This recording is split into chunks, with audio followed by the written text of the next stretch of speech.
It's called polyandry, one woman, several husbands. It's an unusual arrangement. Today, polyandry only persists in isolated villages in the Himalayas. When it was time for Sunita Kumari to wed, her family, like many in India, made arrangements. But they involved more than a dowry and a celebration.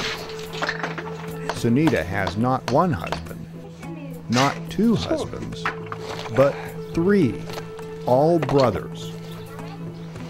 What must her life be like? Westerners might find the practice shocking, but for this community it works fine. One reason, sheer practicality. In the Himalayas, arable land is scarce, farms are tiny. If each generation divided each family's holdings, everyone would starve. Polyandry preserves the farm and the family's future. Unlike most men in India, husbands here handle domestic duties. They're willing to help with the cooking and childcare. In fraternal polyandry, a family picks a wife for its oldest son. The marriage can also include his younger brothers. They don't have to join in, but most do. No one takes a decision regarding one's own marriage. Everyone at home sits down together, and then it is decided with the consent of everyone. Polyandry also functions as a form of birth control. No matter how many husbands she has, a wife can get pregnant only so often. If each man were to wed separately, the population here would explode. But what about sex, the forbidden core of the polyandry taboo? In truth, it's a matter of scheduling, and on the wife's part, forbearance. Tolerance is very important.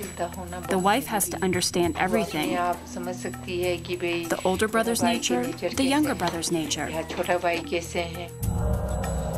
What about jealousy, that bane of even the most mundane marriage? If the wife is smart, she will take turns each night and sleep with all the brothers. It's not like the older brother wants her the whole time.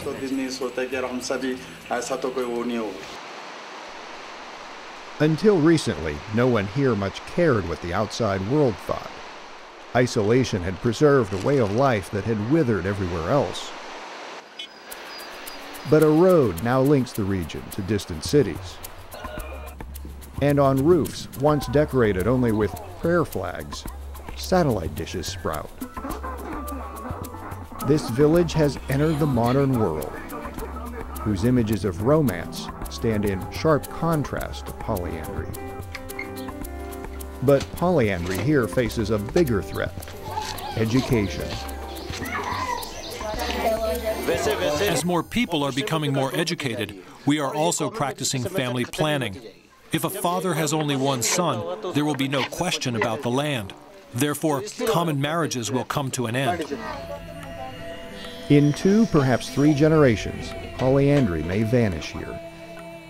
But for now, those who practice it find comfort in the familiar.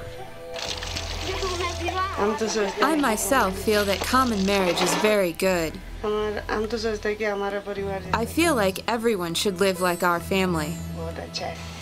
Even if we do not have anything to eat or drink, we sit happily, we live peacefully.